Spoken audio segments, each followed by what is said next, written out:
Washington DC এখন এক উত্তপ্ত আগ্নেয়গিরি। একদিকে ইরানের সঙ্গে যুদ্ধ, অন্যদিকে ন্যাটোর ভবিষ্যৎ নিয়ে মার্কিন প্রেসিডেন্ট ডোনাল্ড ট্রাম্পের একের পর এক বিতর্কিত মন্তব্য। এমন এক স্নায়ুচাপের মুহূর্তে মার্কিন কংগ্রেসে দাঁড়িয়ে ভাষণ দিলেন ব্রিটেনের রাজা তৃতীয় চার্লস।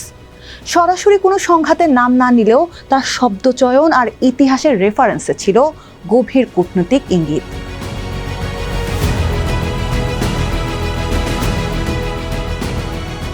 ভাষণের শুরুতেই একটু হালকা রসিকতা করেন চার্লস।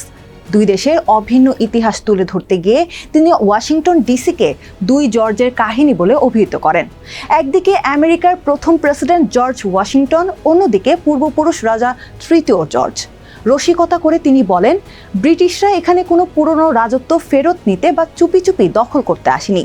তারা এই কথা শুনে তখন রিপাবলিকান ও ডেমোক্রেট দুই দলের নেতারাই হেসে ওঠেন।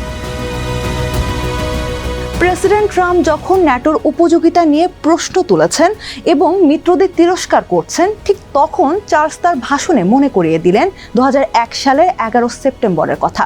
তিনি ন্যাটোর 5 নং অনুচ্ছেদের যৌথ প্রতিরক্ষা চুক্তির প্রশংসা করে বলেন, আমরা সবসময় একসঙ্গে কঠিন সময়ের মোকাবিলা করেছি।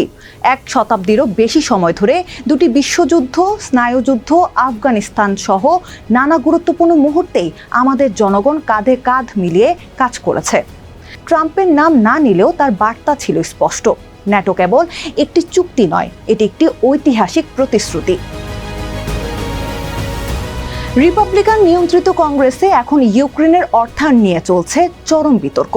সেখানে দাঁড়িয়ে চার্লস হাউস স্পিকার মাইক জনসনকে উদ্দেশ্য করে বলেন, মাননীয় স্পিকার, আজ ইউক্রেন এবং তার সাহসী জনগণের প্রতিরক্ষার জন্য সেই একই অটল সংকল্প প্রয়োজন। পাশাপাশি ট্রাম্পের শুল্ক যুদ্ধের হুমকির প্রসঙ্গ টেনে যুক্তরাজ্যের অর্থনৈতিক সম্পর্কের গুরুত্ব তুলে ধরেন চার্লস। তিনি জানান, দুই দেশের মধ্যে বছরে প্রায় $430 বিলিয়ন বাণিজ্য হয় এবং $1.7 ট্রিলিয়ন পারস্পরিক বিনিয়োগ রয়েছে। ব্রিটিশ রাজার মুখে এই বিশাল অঙ্কের অর্থনৈতিক পরিসংখ্যান মূলত ট্রাম্পের আমেরিকা ফার্স্ট নীতির বিপরীতে স্থিতিশীল বাণিজ্যেরই আহ্বান। কিন্তু গত সপ্তাহে ডোনাল্ড ট্রাম্প যুক্তরাজ্যকে সতর্ক করে বলেন, মার্কিন প্রযুক্তি কোম্পানিগুলোর উপর থেকে ডিজিটাল পরিষেবা কর না তুললে তিনি দেশটির উপর বড় ধরনের শুল্ক আরোপ করবেন।